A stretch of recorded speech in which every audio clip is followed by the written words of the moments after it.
Mission is simple, but not easy. Make any overshoot as small and as short as possible.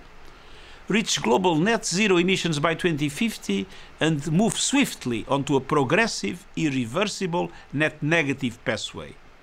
And bring the global temperature increase back below 1.5 degrees by the end of the century.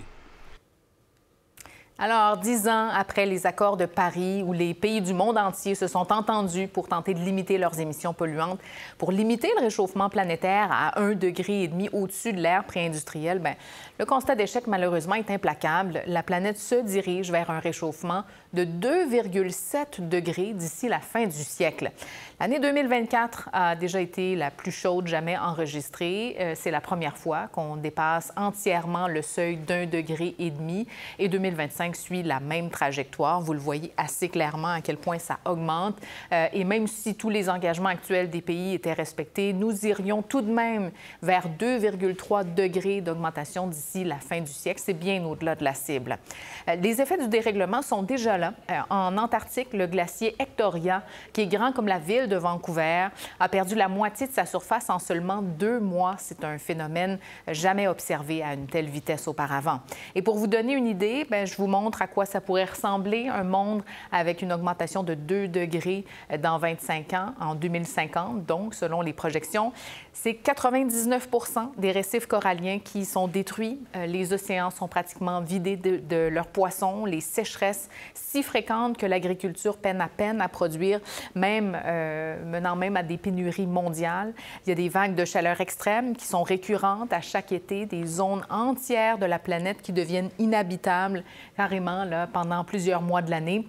Il y a certains fleuves qui peuvent perdre jusqu'à 40 de leur débit, des dizaines de millions d'humains régulièrement exposés à des pénuries d'eau, des tempêtes, des épisodes de pluie diluvienne plus intenses, d'autres fleuves qui débordent de leur lit, menacent des centaines de millions de personnes, tout comme l'élévation du niveau des mers. Alors, évidemment, ce sont des éléments qu'on craint, là. Le climat de la planète, d'ailleurs, n'est qu'une des 9 limites planétaires définies par les chercheurs. Je vous rappelle que le mois dernier, les scientifiques ont confirmé le dépassement d'une autre limite, celle de l'acidification des océans.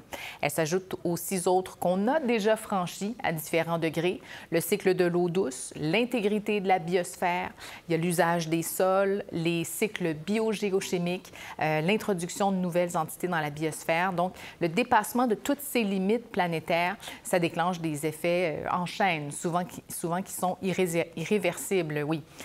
Bon, la réduction des émissions, ce n'est qu'un premier pas pour tenter de préserver un environnement qui est habitable. Mais je rappelle que le charbon, le pétrole, le gaz, ça continue d'alimenter nos économies et malgré les promesses de transition, bien, les émissions de gaz à effet de serre, ça continue d'augmenter chaque année. On est à quelques jours de la COP 30 qui va s'ouvrir lundi prochain à Belém en Amazonie et l'élan qui a mené aux accords de Paris, ça semble bien loin derrière. L'Europe n'a toujours pas déposé son plan d'action malgré le fait que la date limite est déjà dépassée. Dans le contexte économique assez tendu également, le climat, là, ça a reculé dans les priorités de bien des pays, des priorités politiques, pendant que la planète continue, elle, de se réchauffer à une vitesse alarmante.